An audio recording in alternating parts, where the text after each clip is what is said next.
यहाँनिर पाडालाई नाक छेड्ने कार्यक्रम भइरहेछ। अब टाउकोमा बाँधेर मुखमा बाँधिरहेको छ। त्यसो होइन काका, यहाँ दाइ लिनु त। यहाँबाट हामीलाई देख्ने गरी गर्नु ल। यहाँ पाडालाई नाक छेड्ने तरिका यहाँ हुँदैछ।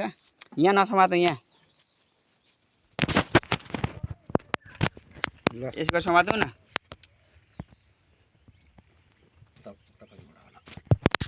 यस्तो गर्नु नभए यसो गर्नु ल। यहाँ समात्नु।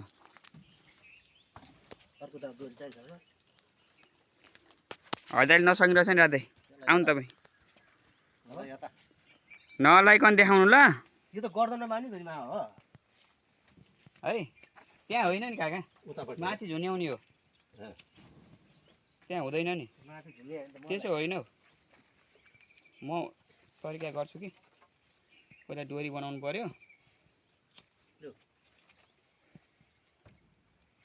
हरि यतापट्टि आइज। होइन यता ल्याउनु, यता यता त्यता होइन कि, त्यता होइन। रात यहाँ आउनु त, म मिलाउँछु। यहाँ ट्यागको भिडियो खिच्नु त हाम्रो यहाँनिर। यता ल्याउनु त काका, यहाँ यता यता त्यहाँ होइन क्या, यहाँ ल्याउनु न। यहाँ ल्याउनु, यहाँ गर्ने हो। यहाँबाट हाम्रो ट्यागको भिडियो आओस्। यहाँ अरू साथीहरूले पनि घरमा कसैले चाहिँ यसरी नाक छेड्नलाई चाहिँ प्राविधिकलाई बोलाउनु नपरोस् होइन। घरमै छेड्न सक्नु हुन्छ। त्यतिखेर लडे पनि नसक्नु, केही गर्दैन है। घाँस ल डराउनु परेन ल। यति भएपछि कैँची त्यो कैँची कस्तो सिधाएको हो देख्नु भएको छ मलाई। टाइट गर्नु तान्नु है। तान्नु हो। साथीहरूले चाहिँ पाडाको नाक छेड्ने तरिका गाई गोरुको देख्नु भएको मलाई देखाएको एकदम नजिकबाट यसबाट चाहिँ स्वाट खोर्सानीले छेड्ने। सबै छेडिसके पछाडि यसरी च्यापेर चट्ट तान्ने।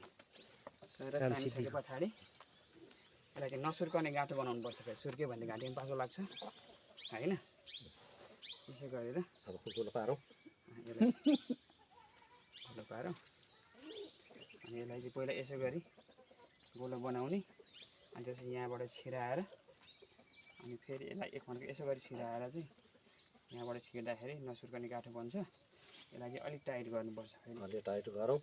अलिक टाइट गरेर पहिला यस्तो बनाउने, नसुर्कने छिराउने। टाइट गरेर यसो गरेर